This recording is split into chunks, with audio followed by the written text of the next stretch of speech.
நண்பர்கள் அனைவருக்கும் வணக்கம். இந்த வீடியோவில் என்ன பார்க்க போறோம் அப்படின்னு சொல்லி பார்த்தீங்கன்னா, கவர்மெண்ட் லேப்டாப்பில் ஃபோட்டோஷாப் எது இன்ஸ்டால் பண்ணுறது, அப்படியே இன்ஸ்டால் பண்ணாலும் சிசி லேட்டஸ்ட்லாம் நம்ம இன்ஸ்டால் பண்ணாலும் ஹேங் ஆகுது அப்படின்னு சொல்லி நம்ம சப்ஸ்கிரைபரில் நிறைய பேர் கேட்குறீங்க. இந்த வீடியோவில் நாம் ஃபோட்டோஷாப் பயன்படுத்த போகிறோம். ஆனால் ஹேங் ஆகாமல் எப்படி பயன்படுத்துறது அப்படிங்கிறத பற்றி நாம் பார்க்க போகிறோம். நீங்கள் பார்த்துட்டு இருக்கிறது என்னுடைய கவர்மெண்ட் லேப்டாப், சரிங்களா? 4 GB ரேம் இருக்கக்கூடிய லெனோவா லேப்டாப். இப்போ இதில் நான் என்னென்ன ஃபோட்டோஷாப் வச்சுருக்கேன்னு பாருங்கள்.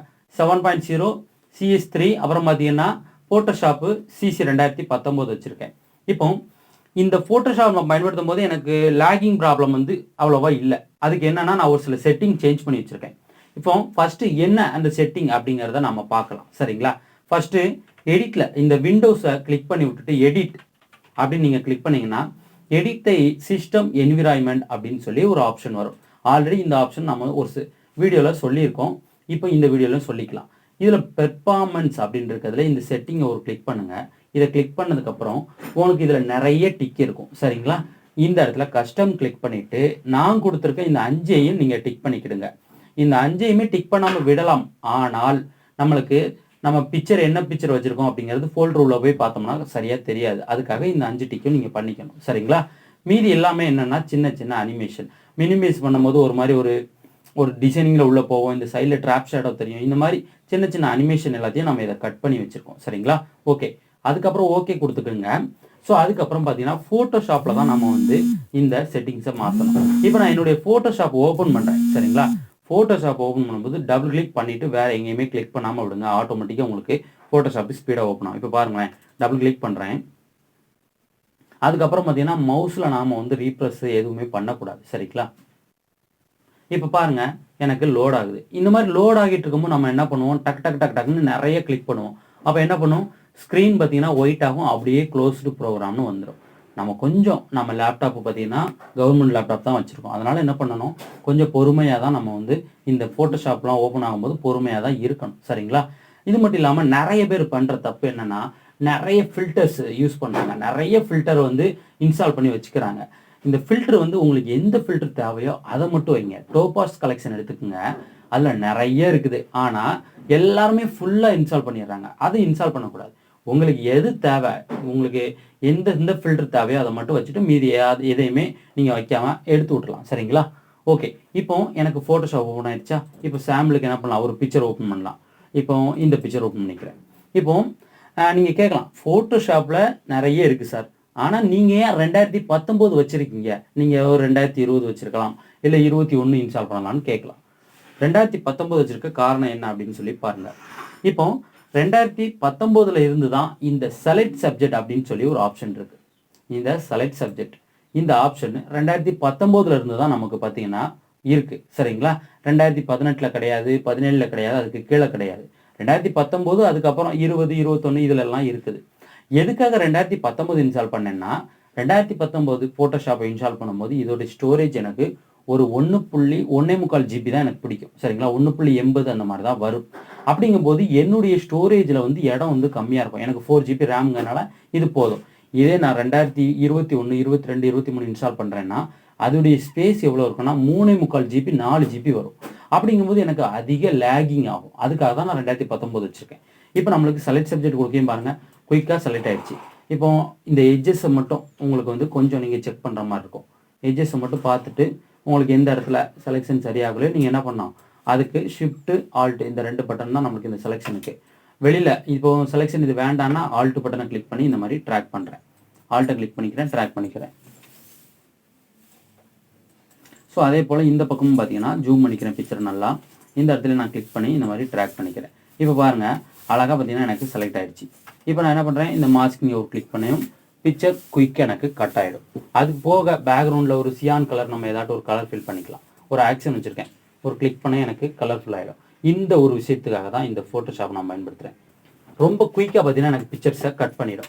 ஸோ இதுக்கப்புறம் நம்ம என்ன பண்ணலாம், இந்த ஹேர் டீடைல் நம்ம வந்து அழகாக ஹேர் டீடைல் எடுத்து நம்ம ஒர்க் பண்ணிக்கலாம். சரி, ஃபோட்டோஷாப்பில் ஒரு செட்டிங் மாற்றணும்னு சொன்னீங்களே, அது என்ன செட்டிங், அதை சொல்லுங்கள் சார்னு கேட்கலாம். இப்போ Ctrl+K அப்படிங்கிறத நீங்கள் கொடுங்க. Ctrl+K கொடுத்தீங்கன்னா இந்த இடத்துல ப்ரிஃபரன்ஸ் அப்படின்னு சொல்லி வரும். இதில் ஜெனரல் அப்படின்னு இருக்கா, இதில் டிசபிள் த ஹோம் ஸ்க்ரீன் அப்படின்னு இருக்கா, இந்த டிக்கை நீங்கள் இல்லாமல் இருந்துச்சுன்னா டிக் கண்டிப்பாக பண்ணிக்கிடுங்க. இது என்ன பண்ணும் அப்படின்னு சொல்லி பார்த்தீங்கன்னா, ஃபோட்டோஷாப் நம்ம ஓப்பன் பண்ணும்போது என்னென்ன ஃபைல்லாம் ஓப்பன் பண்ணமோ அது எல்லாமே ஃபஸ்ட்டு வந்து லோட் ஆகும். அந்த ஃபைல் எல்லாம் நம்மளுக்கு காமிக்கும் சரிங்களா. அது கொஞ்சம் லேக் ஆகும். அதை நம்ம வந்து ஸ்டாப் பண்ணிட்டோம்னா நம்மளுக்கு ஃபோட்டோஷாப் கொஞ்சம் ஸ்பீடாக இருக்கும். ஸோ அதுக்கப்புறம் டூல்ஸ் அப்படிங்கிறது வாங்க. இதில் எனபிள் ஃபிளிக் பேனிங் அப்படின்றது தான். இந்த டிக் இருந்துச்சுன்னா டிக்கை எடுத்து விட்டுருங்க சரிங்களா. அது போக இந்த அனிமேட்டட் ஜூம் டிக் இருந்தால் டிக்கை எடுத்து விட்டுருங்க. இந்த எனபிள் ஃபிளிக் பேனிங்னா என்னன்னா, படத்தை நீங்கள் வந்து ஜூம் பண்ணிட்டு பேஸ் பார் கிளிக் பண்ணி இந்த மாதிரி ட்ராக் பண்ணும்போது படம் ஒரு நிலையாவே நிற்காது. அது பாட்டுக்கு பார்த்தீங்கன்னா அது இஷ்டத்துக்கு போகும். அதுக்காக தான் இந்த எனபிள் ஃபிளிக் பேனிங். இது வந்து அனிமேஷனை வந்து கட் பண்ணுறதுக்காக. ஓகேங்களா, டன். அடுத்து என்ன அப்படிங்கிறத பாருங்க. இந்த பெர்ஃபார்மன்ஸ் அப்படின்னு இருக்கு பாருங்களேன், இதுக்கு வாங்க. இதில் நீங்கள் என்ன பண்ணுங்க, இந்த வேல்யூ இருக்குது பார்த்தீங்களா, இந்த லெவல் இது வந்து உங்களுக்கு 50 தான் இருக்கும். நீங்கள் என்ன பண்ணுங்க, 50லேருந்து கொஞ்சம் எக்ஸ்டெண்ட் பண்ணிக்கிடுங்க. நான் ஒரு 91% வச்சுருக்கேன். அது போக இந்த யூஸ் கிராபிக்ஸ் ப்ராசஸர் டிக்கு வந்து இருக்கும். டிக்கை எடுத்து விட்டுருங்க. இந்த கிராபிக்ஸ் ப்ராசஸர் இல்லாமல்னா நம்மளுக்கு ரொம்ப ஸ்பீடாகவே வேலை செய்யும். சப்போஸ் கிராபிக்ஸ் வேணும் அப்படின்னா இதை டிக் பண்ணிக்கிடுங்க. கிராபிக்ஸ் வேணும்னா டிக் பண்ணிவிட்டு இந்த அட்வான்ஸ் செட்டிங்ஸில் நீங்கள் என்ன பண்ணுங்கள், இதில் பேசிக் வச்சுக்கோங்க சரிங்களா. நார்மல் அட்வான்ஸ் இதில் வைக்காமல் பேசிக் வச்சுக்கோங்க. கண்டிப்பாக இந்த கிராபிக்ஸ் ப்ராசஸர் இருக்குது கொஞ்சம் லேகாக தான் செய்யுது எனக்கு அதனால் அது வேணாம் அப்படிங்கிறத நான் எடுத்து விட்டுறேன் சரிங்களா. அப்புறம் இந்த ஹிஸ்ட்ரி ஸ்டேட்டஸில் ஒரு 50 இருந்துச்சுன்னா இதை 20ன்னு மாற்றிக்குங்க. அது போக பார்த்தீங்கன்னா இந்த டிஸ்க் அப்படின்னு இருக்கும். இதில் உங்களுக்கு சி டிஸ்க் மட்டும்தான் டிக்கில் இருக்கும். பாக்கி வேறு டிஸ்க் எதுவும் வச்சுருந்தீங்கன்னா அது டிக்கில் இருக்காது. அதையும் சேர்த்து டிக் பண்ணிக்கிடுங்க. எதுக்காகனா சி டிஸ்கில் ஸ்டோரேஜ் பத்தலைன்னா ஃபோட்டோஷாப்பை அடுத்த டிஸ்கில் இருந்து ஸ்டோரேஜ் எடுத்துக்கும். அதுக்காக தான் இந்த டிக்கு. இது எல்லாத்தையும் மாற்றிட்டு நீங்கள் ஓகே கொடுத்துட்டு ஃபோட்டோஷாப்பை ஒரு வாட்டி க்ளோஸ் பண்ணிவிட்டு அதுக்கப்புறமா ஓப்பன் பண்ணிங்கன்னா உங்களுக்கு ரொம்ப ஈஸியாக இந்த பிரச்சனை முடிஞ்சிடும் சரிங்களா. ஓகே, இப்போ ஃபோட்டோஷாப்புக்கான பிரச்சனையை நம்ம முடிச்சாச்சு. இப்போ க்ளோஸ் பண்ணிக்கிறேன். இது வந்து ரொம்ப நல்லாயிருக்கும் எனக்கு. இப்போ அடுத்த ஒரு படத்தை ஓப்பன் பண்ணுறேன்னு வச்சுங்களேன். அடுத்த படத்தை ஓப்பன் பண்ணுறேன். ஓப்பன் பண்ணும்போது கொஞ்சம் இந்த மாதிரி சுத்தம். நான் வந்து பொறுமையாக வெயிட் பண்ணிக்கிறேன். பாருங்கள், இப்போ இந்த படத்தை ஃபில்ட்ரு போகிறேன். ஒரு கேமரா ரா ஃபில்ட்ரு யூஸ் பண்ணி நம்ம வந்து ஒரு கரெக்ஷன் பண்ணலாம். கேமரா ரா ஃபில்ட்ரு கொடுத்தோடனே டக்குன்னு வராது. ஒரு நிமிஷம், ஒரு நிமிஷம்னா ஒரு நிமிஷம் போகாது. ஒரு 10 செகண்ட், ஒரு 20 செகண்ட் அந்த மாதிரி வெயிட் பண்ணணும் சரிங்களா. ஃபஸ்ட் டைம் கொடுக்கும்போது இந்த மாதிரி இருக்கும். அதுக்கப்புறம் பார்த்தீங்கன்னா போக போக உங்களுக்கு வந்து ஈஸியாக ஒர்க் ஆக ஆரம்பிச்சிடும். இப்போ ஜூம் பண்ணிக்கிறேன். கொஞ்சம் டெம்பரேச்சர் நல்லா ஏற்றிக்கிறேன். அப்புறம் பார்த்தீங்கன்னா கான்ட்ராஸ்ட் ஏற்றிக்கிறேன். ஹைலைட் கம்மி பண்ணுறேன். ஷேடோ இன்க்ரீஸ் பண்ணுறேன். இந்த மாதிரி உங்களுக்கு எவ்வளோ வேணுமோ அதுக்கு ஏற்ற மாதிரி. அப்புறம் இந்த டெக்ஸ்சர் கொஞ்சம் ஏற்றிக்கிறேன். இந்த எல்லோ கூட கொஞ்சம் கம்மி பண்ணிக்கலாம். டன். அப்புறம் பார்த்தீங்கன்னா வைப்ரன்ஸ் கொஞ்சம் ஏற்றிக்கிறேன். இவ்வளோ தான்.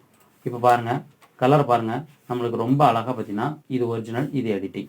சரி, இன்னும் கலர் பத்தலை அப்படின்னா இந்த இடத்துல பார்த்தீங்கன்னா ஜியான் கலர் நம்ம ஏற்றிக்கலாம்.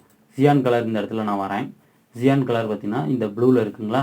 இதில் சேச்சுரேஷன் போயிட்டு இந்த ப்ளூ கொஞ்சம் ஏற்றிக்கலாம். இந்த ப்ளூ கொஞ்சம், அக்யூப்பா கொஞ்சம், ப்ளூ கொஞ்சம். இப்போ பாருங்கள், கலரை பாருங்கள். நம்மளுக்கு எந்த அளவுக்கு அழகாக நம்மளுக்கு வந்து கலர் வந்து மாறிடுச்சு. இது ஒரிஜினல், இது எடிட்டிங். இவ்வளோ தான். சிம்பிளாக நம்ம எடிட் பண்ணிட்டு ஓகே அப்படிங்கிறத கொடுத்தோம்னா நம்மளுக்கு அப்ளை ஆகிடும் சரிங்களா.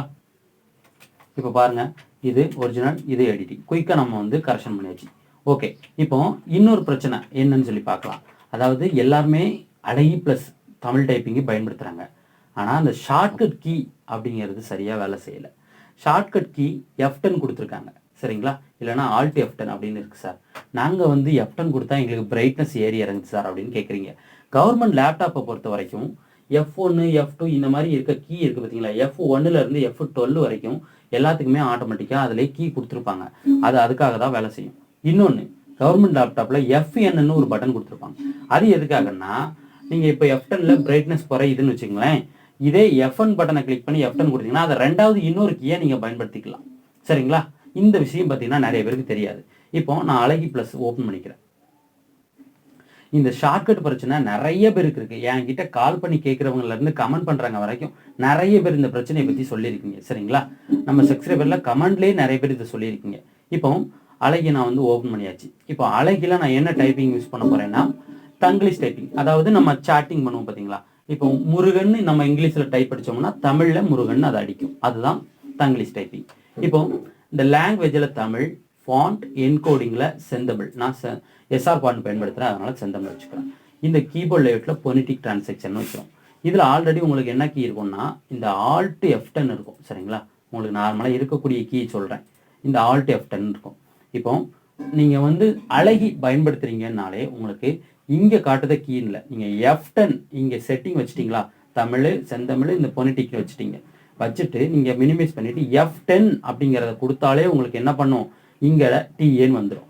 இப்போ நார்மலாக நான் F10 அப்படிங்கிறத கொடுக்குறேன், எனக்கு வேலை செய்யலை. இப்போ F1 அப்படின்னு ஒரு ஃபங்க்ஷன் கீ இருக்குது. இந்த கீயை என்ன பண்ணணும்னா அழுத்தி பிடிச்சிக்கணும். அதாவது ஒரு வாட்டி ப்ரெஸ் பண்ணி விடக்கூடாது, அழுத்தி பிடிச்சிக்கிட்டு F10 அப்படிங்கிறத கொடுத்தா போதும். நல்லா பொறுமையாக பாருங்கள். அழுத்தி பிடிச்சிக்கிட்டு F10 கொடுக்குறேன், இங்கே டிஏ வந்துடுச்சுங்களா, திரும்ப அழுத்தி பிடிச்சிட்டு F10 கொடுக்குறேன், அந்த டிஏ போயிடும். ஈஸியான ஒரு வேலை.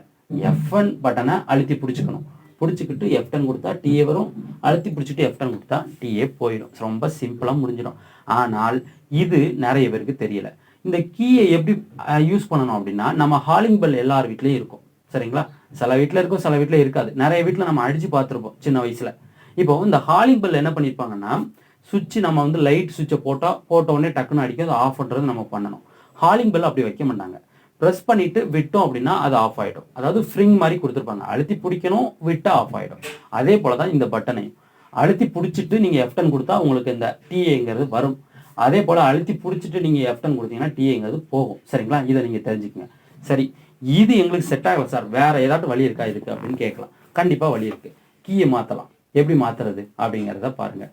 இங்கே என்ன உங்களுக்கு தேவையோ அதை வச்சாச்சு. நான் வந்து தங்கிலீஷ் டைப்பிங் வச்சுட்டேன். இப்போ இங்கே என்ன பண்ணுறேன், இந்த இடத்துல 1 வச்சுக்கிறேன். இந்த இடத்துல கண்ட்ரோல் ஷிஃப்ட் இந்த ஆல்ட்டை எடுத்து விட்டுடலாம். நல்லா பாருங்கள், கண்ட்ரோல் ஷிஃப்ட் 1க்கு இந்த ஷார்ட்கட்டை மாற்ற போகிறேன். இதை ரெடி பண்ணிவிட்டு இந்த 1 எல்லாத்தையும் செலக்ட் பண்ணிட்டேன். இதை ரெண்டையும் டிக் பண்ணிவிட்டு செட் சேஞ்ச் இதை ஹாட் கீன்னு கொடுத்தோம்னா இங்கே கண்ட்ரோல் ஷிஃப்ட் 1 அப்படின்னு கொடுத்தா உங்களுக்கு டிஏ வரும். இப்போ பாருங்கள், மினிமைஸ் பண்ணிட்டு கண்ட்ரோல் ஷிஃப்ட் 1 அப்படிங்கிறத கொடுக்குறேன், டிஏ வருதா. திரும்ப கண்ட்ரோல் ஷிஃப்ட் 1 அப்படிங்கிறத கொடுத்தா போயிடும். சிம்பிள். இது வந்து நீங்கள் பயன்படுத்திக்கலாம். இது மூலமாக உங்களுக்கு ஷார்ட்கட் கீ ஈஸியாக உங்கள் கைக்குள்ளே நிற்கும். நீங்கள் டக்குன்னு கொடுத்து ஒர்க் பண்ணிக்கலாம். டைப்பிங் வேணால் இப்போ பண்ணி பார்க்கலாம். ஃபோட்டோஷாப் 7 ஓப்பன் பண்ணுறேன். எனக்கு எஸ்ஆர் ஃபாண்ட் வச்சுருக்கனால ஃபோட்டோஷாப் 7லேருந்து ஃபோட்டோஷாப் சிசி 2023 வரைக்கும் எனக்கு ரொம்பவே சூப்பராக வேலை செய்யுது. பாக்ஸாக வரவே வராது சரிங்களா. ஒருவேளை உங்களுக்கு பாக்ஸ் வருது அப்படின்னா நீங்கள் என்ன பண்ணுங்கள், எஸ்ஆர் பாண்டை பயன்படுத்தி பாருங்கள் சரிங்களா. நம்ம சப்ஸ்கிரைபரில் நிறைய பேருக்கு இந்த பிரச்சனையை நான் சால்வ் பண்ணியிருக்கேன். என்கிட்ட கால் பண்ணி கேட்குறவங்களுக்கு எல்லாருக்குமே எஸ்ஆர் பயன்படுத்துங்க, இது உங்களுக்கு பிரச்சனை இருக்காதுன்னு சொல்லியிருக்கேன். அவங்களுக்குமே ஆனால் பார்த்தீங்கன்னா இந்த பிரச்சனை சால்வ் ஆயிருக்கு சரிங்களா. நிறைய பேருக்கு சால்வ் ஆயிருக்கு இந்த பாக்ஸ் வர பிரச்சனை. அதனால் நீங்களும் ட்ரை பண்ணுங்கள். இப்போ ஒரு நியூ டாக்குமெண்ட்டை ஃபஸ்ட்டு ரெடி பண்ணலாம். ஒரு நியூ டாக்குமெண்ட்டை ரெடி பண்ணுறேன். ரெடி பண்ணிவிட்டு டெக்ஸ்ட் டூல் எடுக்கிறேன். டூல் எடுத்துகிட்டு டைப்பிங் பண்ணுறேன். இந்த டைப்பிங்கில் எல்லாரும் இப்படி கிளிக் பண்ணியும் ரொம்ப சின்னதாக தெரியும் சரிங்களா. அப்போ நீங்கள் என்ன பண்ணணும், மேலே இந்த இடத்துல ஃபாண்டுடைய சைஸ் வந்து ஒரு 12 இருக்கும். அதை நீங்கள் ஒரு 50 60 மாற்றிட்டிங்கன்னா ஃபாண்ட் சைஸ் பெருசாகிடும். இன்னொன்று, இந்த இடத்துல கலர் வந்து ஒயிட் இருந்துச்சுன்னு வச்சுங்களேன், என்ன தான் டைப் அடித்தாலும் டைப் எழுத்து தெரியாது. அப்போ என்ன பண்ணணும், இந்த கலரை நீங்கள் வந்து வேறு கலர் மாற்றிக்கணும் சரிங்களா. மாற்றிக்கிட்டு அதுக்கப்புறமா நீங்கள் வந்து டைப் அடிக்கணும். டைப் அடிச்சிங்கன்னா அதுக்கப்புறம் உங்களுக்கு கரெக்டாக பார்த்தீங்கன்னா டெக்ஸ்ட் எல்லாம் தெரியும். ஓகே, இப்போ நான் வந்து என்ன ஃபாண்ட் வச்சுருக்கேன், ஒரு எஸ்ஆர் ஃபாண்டு 1 நம்பர் ஃபாண்ட் வச்சுருக்கேன். இப்போ டெக்ஸ்ட்டை எடுத்துக்கிறேன். இதை செலக்ட் பண்ணிவிட்டு எல்லாத்தையும் அழிச்சிட்டேன். மேலே ஃபாண்டு எஸ்ஆர் வச்சுருக்கேன். இப்போ கண்ட்ரோல் ஷிஃப்ட் 1 கொடுத்தா டிஏன்னு வந்துடுச்சா. இப்போ முருகன் MURUGAN முருகன் எனக்கு வந்துடுச்சா. ரொம்ப ஈஸியாக வந்துடும் தமிழ் டைப்பிங். இப்போ பாருங்க, திருமணம் அம்மான்னு அடிக்க பாருங்களேன், AMMAA அம்மா சரிங்களா. ரொம்ப ஈஸியாக முடிஞ்சிடும். இப்போ இந்த தங்கிலீஷ் டைப்பிங் நம்ம அடிச்சாச்சு. இந்த ஷார்ட்கட் கீக்கு ஒரு வழி சொல்லியாச்சு. ஆனால் தங்கிலீஷ் டைப்பிங் அடிக்கிறவங்களுக்கு இருக்க பிரச்சனை என்னன்னு சொல்லி பார்த்தீங்கன்னா, சார் வடமொழி எழுத்து எந்த மாதிரி அடிக்கணும்னு தெரியல சார், மகால்னு வருது, அந்த ஹா எப்படி வரணும்னு தெரியல சார் அப்படின்னு கேட்குறீங்க. இதுக்கு ஒரு நல்ல ஒரு சொல்யூஷன் இருக்குது. என்னன்னு சொல்லி பார்த்தீங்கன்னா, டிஸ்கிரிப்ஷனில் ஒரு லிங்க் கொடுத்துருக்கேன் சரிங்களா. அந்த லிங்கை நீங்கள் கிளிக் பண்ணி போனீங்கன்னா தங்கிலீஷ் டைப்பிங்கில் எந்த எழுத்து அடிச்சிங்கன்னா எந்த எழுத்து வரும் அப்படிங்கிறதுக்கான ஒரு லிஸ்ட் இருக்குது. அந்த லிங்கை கிளிக் பண்ணி நீங்கள் செக் பண்ணிக்கிடுங்க சரிங்களா. அழகியை பொறுத்த வரைக்கும் நமக்கு ரொம்ப ரொம்ப ஹெல்ப் பண்ணுறது அழகி டீம் சரிங்களா. நாம் அழகில் வர எந்த பிரச்சனையாக இருந்தாலும் நம்மளுக்கு ரொம்ப அருமையாக அழகாக பார்த்தீங்கன்னா எடுத்து சொல்லி நம்மளுக்கு அதை சால்வ் பண்ணுறாங்க. அதனால் நம்ம பார்த்தீங்கன்னா அழகி டீமுக்கு மிகப்பெரிய ஒரு நன்றியை இந்த வீடியோவில் நம்ம சொல்லிக்கலாம் சரிங்களா. ஓகே, இந்த லிங்கை நீங்கள் கிளிக் பண்ணி உள்ள போகையுமே உங்களுக்கு தெரிஞ்சிடும் சரிங்களா. லிங்க் இதில் காட்டுறதுக்கு இன்டர்நெட் கனெக்ஷன் பார்த்தீங்கன்னா இதை கொடுக்கல. லிங்கை நீங்கள் கொடுக்கையும் உங்களுக்கு தெரிஞ்சிடும். நீங்கள் சுலபமாக நீங்கள் என்ன பண்ணலாம், அங்கே போய் அந்த எழுத்துக்கள் வந்து அதுவே இருக்கும் சரிங்களா. நம்ம கீபோர்ட் லே அவுட் மாதிரி இருக்கும். இந்த எல்லுன்னு அடிச்சிங்கன்னா இந்த மாதிரி எழுத்து வரும் அப்படிங்கிறது இருக்குது. நீங்கள் அதை செக் பண்ணி நீங்கள் பார்த்துக்குங்க சரிங்களா. இந்த மாதிரி லேப்டாப்பில் வரக்கூடிய பிரச்சனைகளை ரொம்ப ஈஸியாக சால்வ் பண்ண முடிஞ்சிடும். சரிங்களா? இன்னும் ஒன்று காட்டுறேன் உங்களுக்கு. இன்ஸ்டால் பண்ணியிருக்கிறது நிறைய இன்ஸ்டால் பண்ணியிருப்போம். ஆனால் நான் பார்த்தீங்கன்னா என்னுடைய சிஸ்டர் இன்ஸ்டால் பண்ணியிருக்கிறது பாருங்கள், ஃபோட்டோஷாப்பு, அப்புறம் பார்த்தீங்கன்னா ஒரு ஸ்க்ரீன் ரெக்கார்டர் போட்டிருக்கேன். அவ்வளோதான். எனக்கு தேவையானதை நான் இன்ஸ்டால் பண்ணியிருக்கேன். வேறு எதையும் நான் இன்ஸ்டால் பண்ணல. கீழே இந்த இடத்துல ஸ்டோரேஜ் பாருங்கள், கரண்ட் இன்ஸ்டால்டு ப்ரோக்ராம் அப்படின்னு டோட்டல் சைஸு 2.40 GB இருக்குது. பார்த்தீங்கன்னா எனக்கு 2.40 GB தான் இருக்குது. சரிங்களா? இப்போ நிறைய பேர் எனக்கு 4 GB ரேமில் 2.40 GB தான் இருக்குது. சில பேருக்கு பார்த்தீங்கன்னா 6, 7, 8ன்னு போய்கிட்டே இருக்கும். உங்கள் ரேமை விட அதிகமாக இருந்துச்சுன்னா கண்டிப்பாக ஸ்லோ ஆகும். சரிங்களா? அதனால் உங்களுக்கு எது தேவையோ அதை மட்டும் இன்ஸ்டால் பண்ணுங்கள். பாக்கி எல்லாத்தையும் நீங்கள் அன்இன்ஸ்டால் பண்ணிவிடுங்க. லோக்கல் டிஸ்க்கு, அது லோக்கல் டிஸ்கில் என்ன பண்ணுங்கள், இன்னொரு மிஸ்டேக் எல்லோரும் பண்ணுறது, லோக்கல் டிஸ்கில் கொண்டு எல்லாத்தையும் காப்பி பண்ணி போடுறீங்க. லோக்கல் டிஸ்க்கு சீல எதையுமே காப்பி பண்ணி போடாதீங்க. தனியாக ஒரு டிஸ்க் வச்சு அதில் காப்பி பண்ணி போடுங்க. சரிங்களா? டிஸ்க்கு ஃபுல்லானாலும் உங்களுக்கு இந்த லேகிங் ப்ராப்ளம் வரும். லேப்டாப்புங்கும்போது ரொம்ப கவனமாக தான் நம்ம வந்து அதை கையாளணும். சரிங்களா? அது போக இன்னும் ஒன்று என்னென்னா, எல்லோரும் இந்த சார்ஜ் போட்டு யூஸ் பண்ணுவோம். சரிங்களா? சார்ஜ் போட்டு யூஸ் பண்ணும்போது என்ன ஆகும்னா, கவர்மெண்ட் லேப்டாப் வரீங்களா, ரொம்ப ஹீட்டிங் ப்ராப்ளம் இருக்கும். ஹீட் ஆகும்போது நம்மளுக்கு அப்படியே லேக் ஆகும். நம்ம ஒர்க் பண்ணிக்கிட்டு இருப்போம், திடீர்னு ஒயிட் ஆகும் ஸ்க்ரீனு, அப்படியே சடன் ஆயிரும். அப்புறம் பேட்டரியை கழட்டி போடணும். அப்படி இல்லைனா சடன் பண்ணிவிட்டு அதுக்கப்புறம் திரும்ப ஆன் பண்ணால் தான் நம்மளுக்கு செட் ஆகும். நீங்கள் வந்து இந்த மாதிரி ஒரு ஒர்க் பண்ண போகிறீங்களா, நீங்கள் என்ன பண்ணுங்கள், ஈவினிங் ஒர்க் பண்ண போகிறீங்கன்னா காலையிலே சார்ஜ் வந்து ஃபுல் பண்ணிடுங்க. சரிங்களா? இப்போ பாருங்கள், எனக்குலாம் சார்ஜ் பார்த்தீங்கன்னா நான் வந்து பின் குத்தவே இல்லை, 61% இருக்குது. நான் என்ன பண்ணுவேன், ஒரு 10-20% கீழே வந்ததுக்கு அப்புறம் தான் சார்ஜ் போடுவேன். அதுக்கப்புறம் சடன் பண்ணி சார்ஜ் போட்டு விட்ருவேன். ஃபுல்லானதுக்கப்புறம் திரும்ப மறுபடியும் எடுத்து அதுக்கப்புறம் ஒர்க் பண்ணுங்கள்.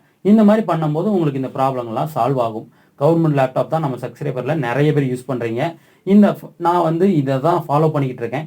நீங்களும் இதை ட்ரை பண்ணுங்கள். கண்டிப்பாக உங்களுக்கும் ஹேங் ஆகாமல் ஒர்க் பண்ணுறதுக்கு ரொம்ப ஈஸியாக இருக்கும். சரிங்களா? Okay friends.